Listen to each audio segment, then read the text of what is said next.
Friends, ಎಲ್ಲರೂ ಹೇಗಿದ್ದೀರಾ? ಇವತ್ತು ಸ್ಯಾಂಡ್ವಿಚ್ ಯಾವ ರೀತಿ ಮಾಡೋದು ಅಂತ ತೋರಿಸ್ಕೊಡ್ತಾ ಇದ್ದೀನಿ. ಅದಕ್ಕೆ ನಾನು ಸ್ವೀಟ್ ಬ್ರೆಡ್ 1 ಪೌಂಡ್ ತೊಗೊಂಡಿದ್ದೀನಿ. ಮತ್ತು ಒಂದು ಬಾಣಲಿಗೆ ಎಣ್ಣೆ ಹಾಕ್ಬಿಟ್ಟು ಅದಕ್ಕೆ ಆನಿಯನ್ ಹಾಕಿ ಮತ್ತು ಸ್ವಲ್ಪ ಹೈ ಫ್ಲೇಮಲ್ಲೇ ಎಲ್ಲನೂ ಹಾಕ್ಬಿಟ್ಟು ಫ್ರೈ ಮಾಡ್ಕೊತಾ ಇದ್ದೀನಿ.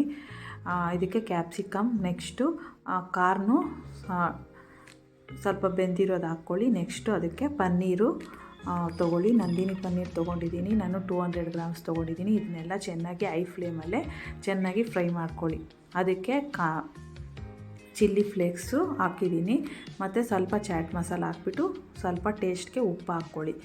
ಚೆನ್ನಾಗಿ ಇದನ್ನು ಮಿಕ್ಸ್ ಮಾಡಿ ನೀರಿನ ಅಂಶ ಎಲ್ಲ ಹೋಗಬೇಕು. ಸ್ವಲ್ಪ ಜಾಸ್ತಿ ಫ್ರೈ ಮಾಡೋದೇನು ಬೇಡ, ಸ್ವಲ್ಪ ಫ್ರೈ ಮಾಡಿದ್ರೆ ಸಾಕು. ಅದಕ್ಕೆ ನಾನು ಒಂದು ತವ ಇಟ್ಬಿಟ್ಟು ಅದರಲ್ಲಿ ಬ್ರೆಡ್ನ 2 ಸೈಡು ಸ್ವಲ್ಪ ತುಪ್ಪ ಹಾಕ್ಬಿಟ್ಟು, ಬೆಣ್ಣೆನಾದರೂ ಹಾಕ್ಬೋದು, ನಾನು ತುಪ್ಪ ಹಾಕಿದ್ದೀನಿ. ಇದನ್ನು ಚೆನ್ನಾಗಿ ರೋಸ್ಟ್ ಮಾಡ್ಕೊಳ್ಳಿ.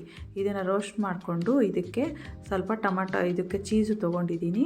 ಸ್ವಲ್ಪ ಟೊಮಾಟೊ ಕೆಚಪ್ ಹಾಕ್ಬಿಟ್ಟು ಸ್ಪ್ರೆಡ್ ಮಾಡಿಬಿಟ್ಟು ಮಾಡಿರೋದು ಸ್ಟಫ್ನ ಇದಕ್ಕೆ ಹಾಕ್ಬಿಟ್ಟು, ಈ ಕಡೆನೂ ಟೊಮಾಟೊ ಕೆಚಪ್ ನೋಡಿ ಹಾಕಿದ್ದೀನಿ. ಅದನ್ನು ಹಾಕ್ಬಿಟ್ಟು ಸ್ವಲ್ಪ ಈ ಥರ ಪ್ರೆಸ್ ಮಾಡಿ ತವ ಮೇಲೆ ಇಟ್ಬಿಟ್ಟು ಸ್ವಲ್ಪ ಚೆನ್ನಾಗಿ ಆ ಕಡೆ ಈ ಕಡೆ ಚೆನ್ನಾಗಿ ರೋಸ್ಟಾಗಿ ಮಾಡ್ಕೊಳ್ಳಿ. ಇದು ತುಂಬ ಚೆನ್ನಾಗಿ ಬರುತ್ತೆ. ಚೀಸ್ ಬೇಕಾದ್ರೆ ಇನ್ನೊಂದು ಸ್ವಲ್ಪ ಹಾಕ್ಕೊಳ್ಳಿ. ಜಾಸ್ತಿ ಚೀಸ್ ಹಾಕಿದ್ರೆ ಮಕ್ಕಳಿಗೆ ಇಷ್ಟ ಆಗುತ್ತೆ. ಅದಕ್ಕೋಸ್ಕರ ಈ ಥರ ಬ್ರೆಡ್ನ ಇದಿಲ್ಲ ಅಂದ್ರೂ ನಾವು ಹೆಂಚಲ್ಲೇ ಮಾಡ್ಕೊಬೋದು ಈಸಿಯಾಗಿ. ಸ್ವಲ್ಪ ಮೇಲೆ ತುಪ್ಪ ಹಾಕ್ತಾಯಿದ್ದೀನಿ, ಬೆಣ್ಣೆ ಇರಲಿಲ್ಲ ಅದಕ್ಕೇ. ಈ ಥರ ಮಾಡ್ಕೊಳ್ಳಿ, ತುಂಬ ಚೆನ್ನಾಗಿರುತ್ತೆ, ಟೇಸ್ಟಿಯಾಗಿ ಹೆಲ್ದಿಯಾಗಿ. ಪನ್ನೀರೆಲ್ಲ ಯೂಸ್ ಮಾಡೋದ್ರಿಂದ ಹೈ ಪ್ರೋಟೀನ್ಸು ಎಲ್ಲ ಸಿಗುತ್ತೆ. ನಮ್ಮ ಮನೆಯಲ್ಲೇ ಈ ಥರ ಮಕ್ಕಳಿಗೆ ಈಸಿಯಾಗಿ ಬೇಗ ಮಾಡ್ಕೊಬೋದು. Thank you for watching. Please subscribe ಮಾಡ್ಕೊಳ್ಳಿ, ಶೇರ್ ಮಾಡಿ. Thank you.